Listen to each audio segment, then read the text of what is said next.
Julie of the Wolves Part 2. Myax the Girl. The wind, the empty sky, the deserted earth. Myax had felt the bleakness of being left behind once more. She could not remember her mother very well, for Myax was scarcely 4 when she died, but she did remember the day of her death. The wind was screaming wild high notes and hurling ice-filled waves against the beach. Capagon was holding her hand, and they were walking. When she stumbled, he put her on his shoulders, and high above the beach, she saw thousands of birds diving toward the sea. The jaegers screamed, and the sandpipers cried. The feathered horns of the comical puffins drooped low, and Capagon told her they seemed to be grieving with him. She saw this, but she was not sad. She was divinely happy going somewhere alone with Capagon. Occasionally, he climbed the cliffs and brought her eggs to eat. Occasionally, he took her in his arms and leaned against a rock. She slept at times in the warmth of his big sealskin parka. Then they walked on. She did not know how far. Later, Capagon's Aunt Martha told her that he had lost his mind the day her mother died. He had grabbed Myax up and walked out of his fine house in Meryuk. He had left his important job as manager of the reindeer herd, and he had left all of his possessions. He walked you all the way to Seal Camp, Martha told her, and he never did anything good after that. To Myax, the years at Seal Camp were infinitely good. The scenes and events were beautiful color spots in her memory. There was Capagon's little house of driftwood, not far from the beach. It was rosy gray on the outside. Inside, it was gold brown. Walrus tusks gleamed, and drums, harpoons, and man's knives decorated the walls. The sealskin kayak beside the door glowed as if the moon had been stretched across it, and its graceful ribs shone black. Dark gold and soft brown were the old men who sat around Capagon's camp stove and talked to him by day and night. The ocean was green and white, and was rimmed by fur, for she saw it through Capagon's hood as she rode to sea with him on his back inside the parka. Through this frame, she saw the soft eyes of the seals on the ice. Capagon's back would grow taut as he lifted his arms and fired his gun. Then the ice would turn red. The celebration of the bladder feast was many colors. Black, blue, purple, fire red, but Capagon's hand around hers was rose-colored, and that was the color of her memory of the feast.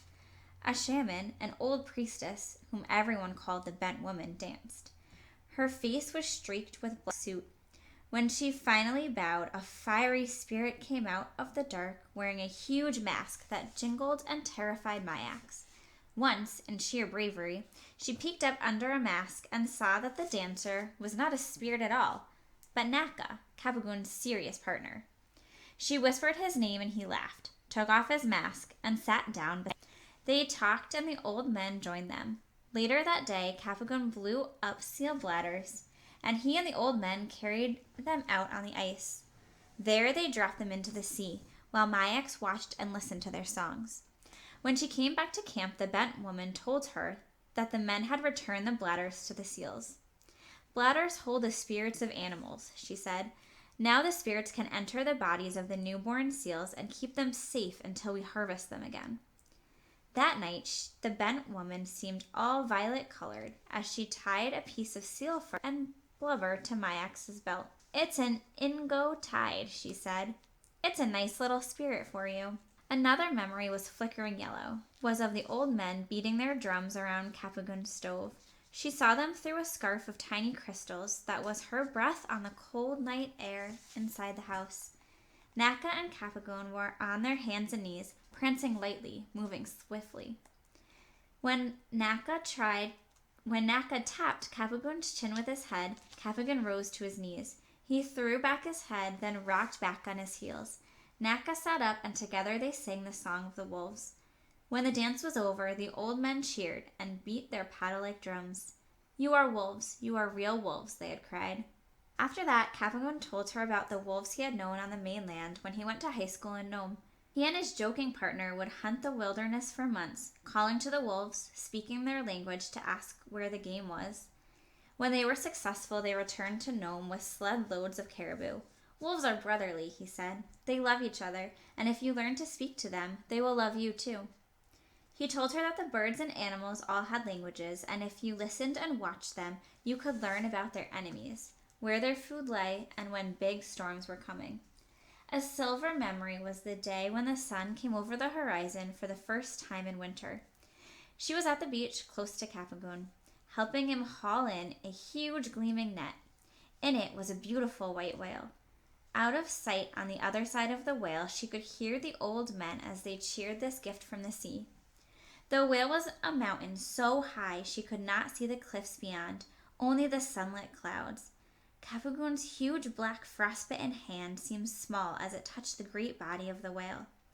Not far away, the bent woman was dancing and gathering invisible things from the air. My ex was frightened, but Capagoon explained that she was putting the spirit of the whale in her Inogo tide. She will return it to the sea and the whales, he said. Walking the tundra with Capagoon was all laughter and fun. He would hail the blue sky and shout out his praise for the grasses and bushes. On these trips, they ate salmon berries, then lay in the sun watching the birds. Sometimes Capagoon would whistle sandpiper songs, and the birds would dip down to see which of their members had gotten lost in the grass.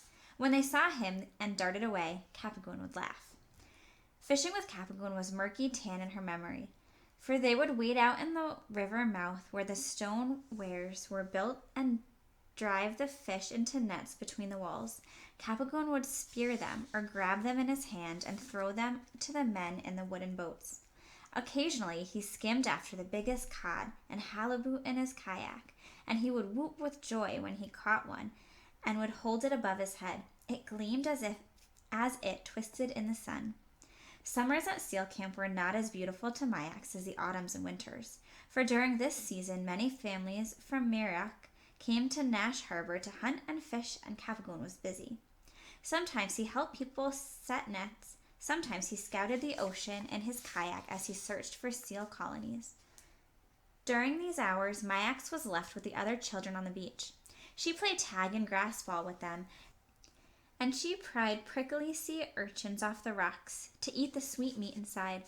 Often she dug for clams, and when Capagoon returned, he would crack them open and smack his lips as he swallowed them whole.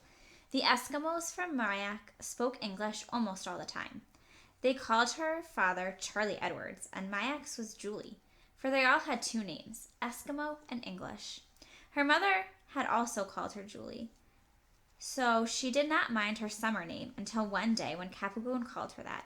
She stomped her foot and told him her name was Mayax. "I am Eskimo, not a Gusik," she had said, and he had tossed her in the air and hugged her to him. "Yes, you are Eskimo," he had said, "and never forget it. We live as no other people can, for we truly understand the earth." But winters always returned. Blizzards came and the temperatures dropped to 30 and 40 below zero, and those who stayed at hunting camp spoke only in Eskimo and did only Eskimo things. They scraped hides, mended boots, made boats, and carved walrus tusks. In the evenings, Capagoon sang and danced with the old men, and all of their songs and dances were about the sea and the land and the creatures that dwelled there. One year, probably in September, for the canvas tents were down and the campground almost empty, Capagoon came into the house with a sealskin. It was a harbor seal, but had so few spots that it was a rare prize. "We must make you a new coat," he had said. "You are getting big. Since your mother is not here to help us, I will do her work. Now watch and learn." The skin was metallic silver gold and so beautiful that even the velveteen parkas of the children from Mayak paled by comparison. Mayak stroked it lovingly as Capagoon lay her old coat upon it and began to cut a larger one. As he worked, he hummed, and she made up words about the seal who wanted to be a coat. Presently, they became aware of the distant throb of a motorboat. The sound grew louder, then shut off at the beach. Footsteps crunched, the cold air rushed in the door, and there was Martha, Capagoon's aunt. She was thin and her face was pinched. Mayax disliked her immediately, but was spared the necessity of speaking nicely to her, for Martha had words only for Capagoon. She talked swiftly in English, which Mayax barely understood, and she was angry and upset. Martha shook her finger at Capagoon and glanced at Mayax from time to time.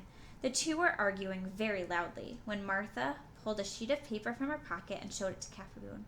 "No!" he shouted. "We'll see," Martha screamed, turned around, and went toward the boat where a white man waited. Cafagoon followed her and stood by the boat talking to the man for a long time. The next morning, Myax was awakened as Cafagoon lifted her up in his arms and held her close. Gently, he pushed the hair out of her eyes and, speaking softly in Eskimo, told her she was going to live with Aunt Martha. "There is a law that says you must go to school, and I guess you should. You are 9 years old, and I must go to war. The government is fighting somewhere." Myax grabbed him around the neck, but did not protest. It never occurred to her that anything that Capricorn decided was not absolutely perfect. She whimpered, however. "Listen closely," he said. "If anything happens to me, and if you are unhappy, when you are 13, you can leave Aunt Martha by marrying Daniel, Naka's son. Naka is going to Barrow on the Arctic Ocean. I shall make arrangements with him. He is like me, an old-time Eskimo who likes our traditions. He will agree." Myax listened carefully. Then he put her down and hastily packed her bladder bag, wrapped her in an oilskin against the wild spray of the sea, and carried her to the boat. She sat down beside Martha and stared bravely at Cafagoon. The motor started, and Cafagoon looked at her until the boat moved, and he turned his back and walked quickly away. The launch sped up a huge wave, slammed down into the foaming trough, and Cafagoon was no longer visible. With that, Myax became Julie. She was given a cot near the door in Martha's little house, and was soon walking to school in the darkness. She liked to learn the printed English words in books, and so a month passed rather happily. One morning, when the air was cold and the puddles around the house were solid ice, an old man from Seal Camp arrived at the door. He spoke softly to Martha, then pulled his hood tightly around his face and went away. Martha came to Myax's bed. "Your father," she said, "went seal hunting in that ridiculous kayak. He has been gone for a month this day. He will not be back." Bits of his kayak washed up on the shore. Martha stumped to the fire and turned her back. Julie ran out of the house into the dark morning. She darted past the store, the reindeer packing house, the church. She did not stop until she came to the beach. There she crouched among the oil drums and looked out at the sea. The wind blew across the water, shattering the tips of the waves and shooting ice sparklets north with the storm. "Cafagoon," she called. No one answered. Cafagoon was gone. The earth was empty and bleak. Gradually, Julie pushed Cafagoon out of her heart and accepted the people of Mayok. The many years in Seal Camp alone with Cafagoon had been dear and wonderful, but she realized now that she had lived a strange life. The girls her age could speak and write English, and they knew the names of the presidents, astronauts, and radio and movie personalities who lived below the top of the world. Maybe the Europeans once thought the earth was flat, but the Eskimos always knew it was round. One only needed to look at the earth's relatives, the sun and the moon, to know that. One day, as she walked home across the snowy town, she caught up with her schoolmates, Judith and Rose. Their boots squeaked in the cold, and their voices sounded far away, for the temperature was far below zero. Judith invited her into her house, and the three of them huddled close to the oil stove. Judith and Rose chatted, but Julie's eyes wandered around the room, and she saw for the first time a gas-cooking stove, a couch, framed pictures on the wall, and curtains of cotton print. Then Judith took her into her own room, and she beheld a bed with a headboard, a table, and a reading lamp. On the table lay a little chain on which hung a dog, a hat, and a boat. This she was glad to see, something familiar. "What a lovely Inogai tide," Julie said politely. "A what?" asked Judith. Julie repeated the Eskimo word for the house of the spirits. Julie snickered. "That's a charm bracelet," she said. Rose giggled, and both laughed derisively. Julie felt the blood rush to her face as she met for the first time, but not the last time, the new attitudes of the Americanized Eskimos. She had so much to learn besides reading. That night, she threw her Inogai tide away. English and math came easily to her, and by the end of the year, Julie was reading and writing. That summer, she worked at the mission beside the church, sweeping the floor and greeting the visitors from the lower states who came to see real Eskimos. She read the encyclopedia when there was nothing else to do. The next year, Julie worked at the hospital on weekends. After school, she cut out dresses in the domestic science room and sewed them on their electric machines. She bobbed her hair and put in rollers to make the ends curl. One Sunday, as she was coming home from the hospital, a Jeep pulled up beside her and a Gossick hailed her. He leaned on the steering wheel, a warm smile on his face. "I'm Mr. Polak. I own stock in the Reindeer Corporation here on the island," he said, "and I have a daughter your age. The last thing she said to me before I left San Francisco was to find a girl in the town of Mayock on Nunavik Island and ask her if she would like to exchange letters. How about being her pen pal?" Julie needed no explanation for that term. Many letters came into the mission from children in the States who wanted to write letters. She had never done so before, but now she was ready. "I would like that," she answered. "My daughter's name is Amy," he said, taking a letter from his inside pocket. "She told me to give this to the nicest girl I could find, and that's you, with your twinkling eyes and rosy cheeks." Julie smiled and slowly took the extended letter, then skipped off to open it in the privacy of their mission library. She was enchanted by what she read. "Hello, new friend. I am Amy Polak, and I have blue eyes and brown hair. Next month, I will be 12 years old, and I hope I'll be 5 foot tall by then. I have a quarter of an inch to go. I wear a size 9 dress and a size 6 shoe, which my mother finds embarrassingly big. Frankly, I like my big feet. They get me up and down the steep hills of San Francisco and shoot me through the water like a frog when I swim. I am in the 8th grade, and I am studying French. I hate it, but would like to learn Eskimo. My father goes to Alaska often, and he has taught me a few words. They are pretty words that sound like bells, but I can't spell them. Can you? How do you spell the word for daylight? Quag? I take dancing lessons, which I love, and I also like to play baseball with the kids that live on our hill. When I grow up, I think I'll be a dancer, but it is an awful lot of work. One of the dancers at San Francisco Opera House said so maybe I'll be a school teacher like my aunt and have the whole summer off. Last month at school, we saw your island on a television show. It was so beautiful, with the birds flying over it and the flowers blooming on its hills, that I wanted to write to someone who lives there, a girl like me. Here's a picture of my house.